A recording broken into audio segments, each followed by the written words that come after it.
নমস্কার, তোমরা সবাই কেমন আছো? আশা করি অনেক ভালো আছো। আমিও অনেক ভালো আছি।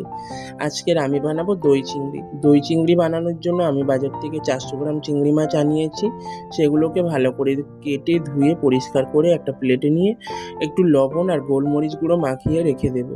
তারপরে এখানে আমি একটা মশলার পেস্ট বানানোর জন্য কিছুটা পেঁয়াজ কুচি, কিছুটা রসুন, কিছুটা আদা কুচি, কিছুটা কাঁচা লঙ্কা নিয়ে একটা পেস্ট বানিয়ে বাটিতে রেখে দিয়েছি।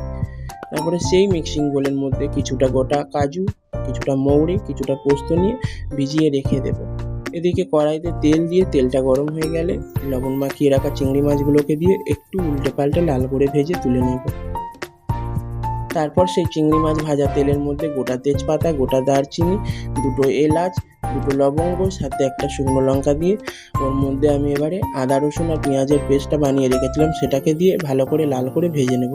পেঁয়াজ আদা রসুনটা ভাজা হতে থাক, এদিকে আমি কাজু, পোস্ত, মৌরির সাথে একটু টক দই দিয়ে একটা পেস্ট বানিয়ে নেব। ততক্ষণে এখানে পেঁয়াজটা আদা রসুনটা ভাজা হয়ে গেছে। এবার ওর মধ্যে আমি একে একে ধনের গুঁড়ো, জিরের গুঁড়ো আর গোলমরিচ গুঁড়ো সাথে একটু লবণ দিয়ে ভালো করে কষিয়ে নেব। আর দই চিংড়িটা যেহেতু আমি একটু লাল করতে চেয়েছিলাম, তাই আমি ওর মধ্যে একটু কাশ্মীরি লঙ্কার গুঁড়ো দিয়েছি। ওটা তোমরা চাইলে নাও দিতে পারো। দিয়ে ভালো করে এখানে কষিয়ে নিয়ে ওর মধ্যে আমি কাজু বাদাম আর টক দইয়ের পেস্টটাকে দিয়ে কিছুক্ষণ কষিয়ে নেব। যখন মশলা থেকে তেল ছেড়ে দেবে ওখানে আমি এক বাটি জল দিয়ে ঝোলটাকে ফুটিয়ে আগে থেকে ভেজে রাখা চিংড়ি মাছগুলোকে দিয়ে দেবো। দিয়ে 6 থেকে 7 মিনিটের জন্য ঢাকা দিয়ে রেখে দেবো।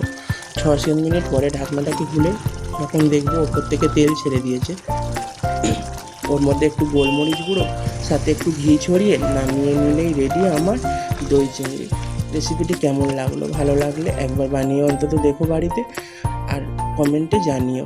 আর এরকম সুন্দর সুন্দর রান্নার ভিডিও পেতে গেলে সুচন্দনের রান্নাঘর পেজটিকে ফলো করো আর ইউটিউব চ্যানেলটিকে সাবস্ক্রাইব করে পাশে থেকো। টাটা।